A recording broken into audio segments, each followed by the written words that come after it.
बिस्मिल्लाहिर्रहमानिर्रहीम। अस्सलाम वालेकुम। Welcome to my channel mister math. उम्मीद है आप सब खैरियत से होंगे। आइए चलते हैं अपने PPSC mathematics problems on train series के क्वेश्चन नंबर 12 की तरह। सबसे पहले हम क्वेश्चन समझते हैं, फिर चलते हैं इसके सोल्यूशन तक। क्वेश्चन कहता है कि a goods train runs at the speed of 72 kilometre per hour and crosses a 250 metre long platform in 26 seconds. What is the length of the goods train. Question में हमें ट्रेन की speed बताई है 72 kilometre per our की रफ्तार से जा रही है, ठीक। और बताया गया कि 250 मीटर का लॉन्ग जो प्लेटफार्म उसको क्रॉस करते हैं 26 सेकंड में। तो ट्रेन का जो लेंथ है, जो ट्रेन की लेंथ है वो क्या होगी, हमने वो मालूम करें। तो आइए स्टार्ट करते हैं अपने क्वेश्चन को। जो चीज़ हमें गिवन है पहले हम वो लिख लेते हैं। यहाँ पे हमें एक स्पीड दी गई है, ट्रेन की स्पीड इज इक्वल टू कितना है हमारे पास 72 किलोमीटर, 72 किलोमीटर पर आवर हमें स्पीड दी गई है। और उसके बाद हमें प्लेटफार्म की लेंथ दी गई है, मैं उसको डी से डिनोट कर रहा हूँ, 250 मीटर दी गई है, ठीक। उसके बाद हमारे पास जो हमें मालूम करना है वो हमें मालूम करना है ट्रेन की लेंथ, मैं उसको डी से डिनोट करूँ और मैं कह रहा हूँ एक्स है। ये देखें, ये भी यानी कि लेंथ है, ये भी लेंथ है, इन दोनों का हम प्लस कर लेते हैं। यहाँ डी इज इक्वल टू हो जाएगा 250 प्लस एक्स हो जाएगा, ठीक। अब हमें टाइम बताया गया था, टाइम क्या बताया गया था, टाइम हमें बताया गया था 26 सेकंड ट्रेन को लग रहे हैं। यहाँ पे मैं लिख ले रहा हूँ 26 सेकंड। अब हम इसको सॉल्व करते हैं। सबसे पहले हम यूनिट्स फ्रेम करते हैं। ये डी का यूनिट मीटर में है और टाइम का सेकंड में है, तो स्पीड किलोमीटर पर आवर है। पहले इसको मीटर में कन्वर्ट करेंगे किलोमीटर को, फिर आवर को सेकंड में कन्वर्ट करेंगे। तो चलें स्टार्ट करते हैं।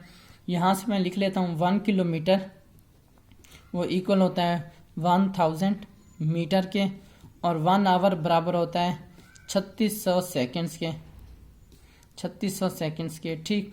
ये हम पुट कर देंगे स्पीड में, तो हमारे पास मीटर पर सेकंड की वैल्यू आ जाएगी। स्पीड इज इक्वल टू हमारे 72 किलोमीटर की जगह पे हम 1000 मीटर सेट कर देंगे और डिवाइड कर देंगे आवर की जगह पे 3600 सेकेंड्स दे देंगे। ये 2 जीरो इस जीरो से कैंसिल हो जाएगा, ये हो जाएगा 720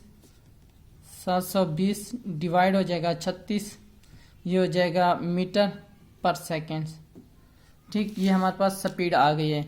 अब क्या करेंगे, ये 720 को 36 पर डिवाइड करेंगे तो हमारे पास आ जाएगा 20, क्योंकि एस इजिकल हमारे पास आएगा 20 मीटर पर सेकेंड हमारे पास स्पीड आ गया। अब फार्मूला लगाकर हम यहाँ से एक्स मालूम कर लेंगे। तो चलें स्टार्ट करते हैं। यहाँ पे फार्मूला था S is equal to D by T. तो हमारे पास हमने डी मालूम करना है, तो एस टी उधर जाके मल्टीप्लाई हो जाएगा, ये टी उधर जाएगा, एस वैसे के वैसे मल्टीप्लाई टी हो जाएगा। हमारे पास डी की वैल्यू क्या है, हमारे पास 250 प्लस एक्स, यहाँ पे मैं पुट कर देता हूँ 250 प्लस एक्स। और हमारे पास एस की वैल्यू क्या है 20 मीटर पर सेकेंड, 20। और हमारे पास टी क्या है, टी हमारे पास है 26 सेकेंड, यहाँ पे पुट कर देते हैं 26 सेकेंड। सेकेंड से कैंसिल हो जाएगा, सिर्फ मीटर रह जाएगा। अब क्या 20 को 26 से मल्टीप्लाई करें तो हमारे पास आ जाएगा 520, और ये इधर प्लस हो रहा है 250 इजिकल टू के इस तरफ आके माइनस हो जाएगा 250। यहाँ पर हमारे पास वैल्यू आ जाएगी x इजिकल टू 270 मीटर, यानी कि जो ट्रेन की लेंथ है वो 270 मीटर लॉन्ग है। ये हमारा राइट आंसर है। ये मेरे YouTube चैनल का नेम है मिस्टर मैथ। आप मिस्टर मैथ 153 लिखेंगे डायरेक्ट मेरा चैनल आ जाएगा।